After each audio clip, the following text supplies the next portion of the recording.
A cyclone Biparjoy is tracking across the Arabian Sea and is set to make landfall in a matter of hours.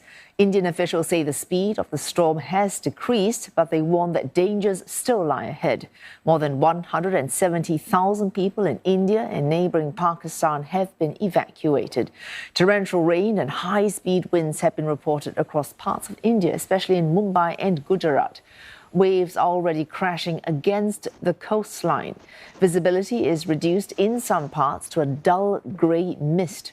At least 7 people have died amid the downpours.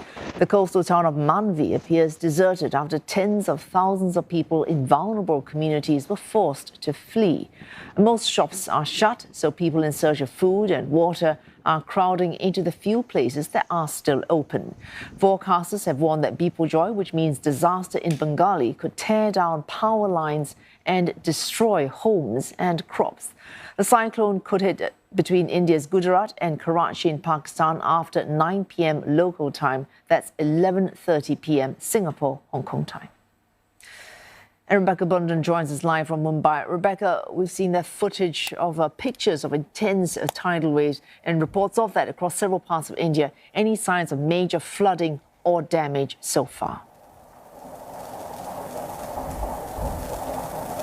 Well, as the storm has been approaching the coastline, it has been bringing already these heavy rains, strong winds, and there has been some damage. Certainly, there have been some trees uprooted. Reports of this torrential rain, so some damage is likely to have been caused. But really, it's the next few hours that will be really, really telling, and that's what everybody is bracing for at the moment, particularly along the coastline of Gujarat and those districts that are likely to be affected when the cyclone does make landfall, and it is expected to then bring flooding with it. The waves will just only get bigger, up to 3 meters high potentially, and very, very strong winds. Although the cyclone does seem to have weakened somewhat, it's still extremely damaging potentially, and there are concerns about the kind of impact that it's going to have. This is a cyclone that does have the ability to flatten thatched homes, those small homes that are very flimsy structures. It can will bring flooding, it's likely, which will cause damage to roads and chaos across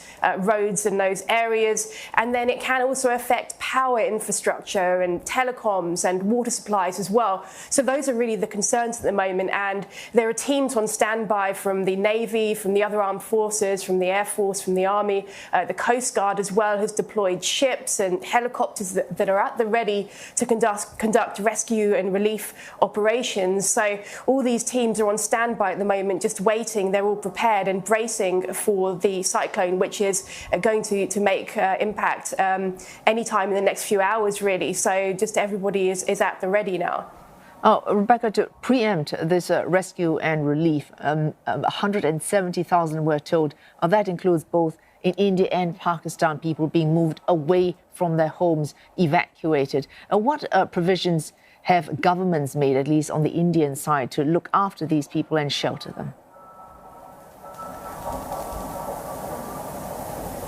That's right. That's been a massive process that's taken place over the past few days. Tens of thousands of people have been moved from those low-lying coastal areas. They've been moved to safety, moved to shelters. Now, Gujarat is, in fact, quite prone to cyclones. It has a very long coastline as well, and it actually has more than 70 permanent shelters that have been built for this kind of situation. So there are a lot of people that have been moved to those shelters, and then all these temporary shelters that have been created as well in halls and schools and so on, and people have been moved there. Now, yes, there has also been that process of getting supplies to people. So authorities have been providing the basics, essentials, food and so on, and the things that people need everyday goods that people need there. But what people are really concerned about at the moment is the impact that this could have when the cyclone actually makes landfall. They're really worried about the kind of damage it could do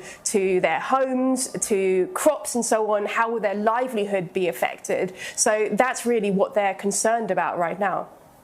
Well, thanks for that report. Rebecca Bundan reporting live to us there from Mumbai.